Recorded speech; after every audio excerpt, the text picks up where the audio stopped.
Hello everyone and welcome to Research in Healthcare. My name is Dr. Aislinn Moyer and I'll be the facilitator for this course. Please note that throughout the course you'll see many videos by the course lead and some other faculty member, but I'm actually facilitating this section of the course, so if you have questions or concerns, please bring them to me first, and if we can't figure them out or answer them, we will certainly go to the course leads or the folks that are presenting the content that you have questions about. I'd like to give a quick overview on the course, starting with what most of you are probably familiar with on the left-hand side, getting started. That's likely how you found this video. The announcements tab. This is important because this is where I will post announcements, including this one to welcome you to the course. Any highlights I have of the week, or if I'm seeing trends in different discussions. Sometimes I find that students aren't always paying attention to the rubric, and that is how we grade all of your assignments. So I might post something in here that says pay attention to this piece of the rubric, or remember that you're supposed to pose questions, or whatever it might be. So please make sure that you are checking those announcements.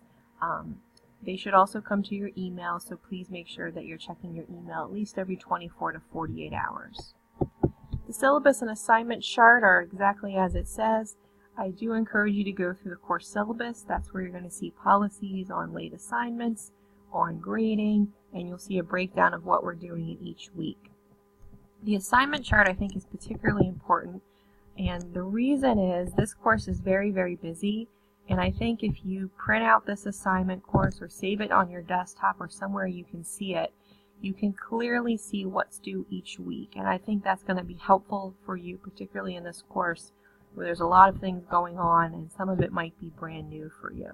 So here you can see in week 1 there's a paraphrase activity and a service learning population of interest worksheet that's due, along with a discussion board. I will say at the very end of the week, as most of you are aware, week 5 always ends on a Friday, so it's a little bit shorter. You do have an evidence-based paper that's due. That paper is definitely not something you can wait until week 5 to complete. I would be looking at that throughout the course and starting to work piece by piece on it. It's also something that many of the other assignments in the course build up to. So for example, you'll be doing a literature synthesis in week 2. That can help you with the final paper. The research articles that you'll be looking at and things like that can help you with that paper. Going back to the course, you'll see the instructor bio here. Tells you a little bit about myself, my email, and my phone number. That is my cell phone number. You are welcome to text or call me if you have any questions. If you do text me, please tell me who you are, because otherwise I get a just kind of random number that pops up. So please identify yourself if you choose to text me, but you certainly can do that at any time throughout the week or weekend. Modules will show you what we're doing throughout the course. I will take a moment to say you'll start to see many of these things talk about a service learning project. Not all of you have a service learning project, so for those of you that don't, I would encourage you to pick a topic or pick a group of people to focus on for this course that makes sense for you. So for example, if you work in the ICU, maybe you want to pick a particular population of patients you see a lot. Or maybe you see a lot of patients that have financial concerns, so you want to look at that. If you work in the emergency room or maybe in an outpatient location, maybe you have a lot of concern about community resources, maybe you see food insecurity as an issue. Choose a topic or a group of people that is close to the practice that you do day to day and focus on that. So those of you that have service learning, that'll be your topic. Those of you that don't, are free to choose a topic that just is meaningful to you. And if you have questions about that, please let me know.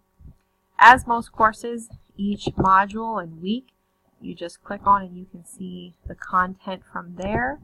There's always a checklist at the end to help you kind of keep everything straight in addition to that assignment sheet.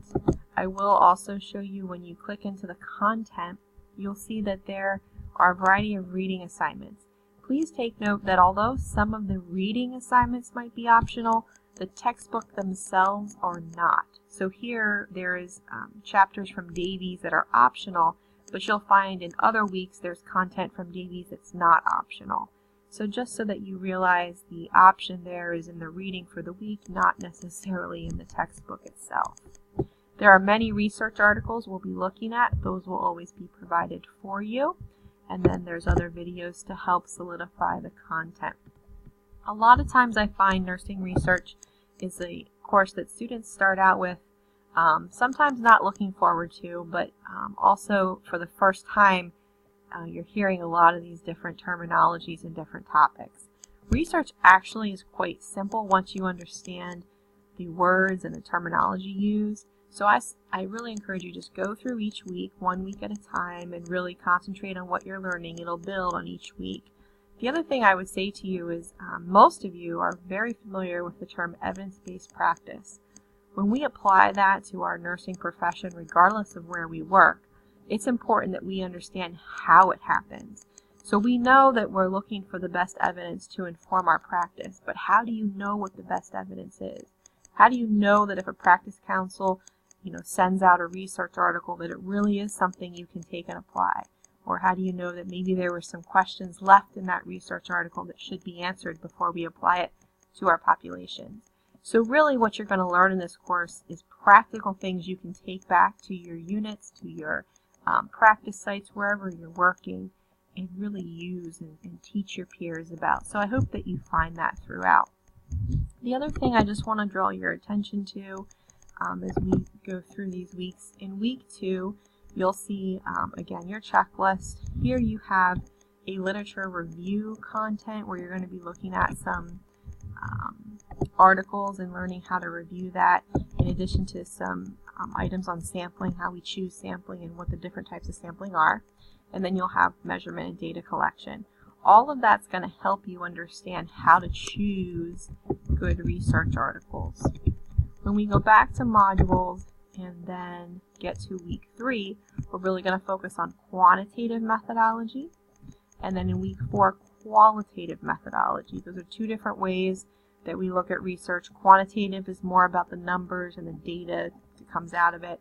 Qualitative methodology is more about the words, emotions, experiences that come through that.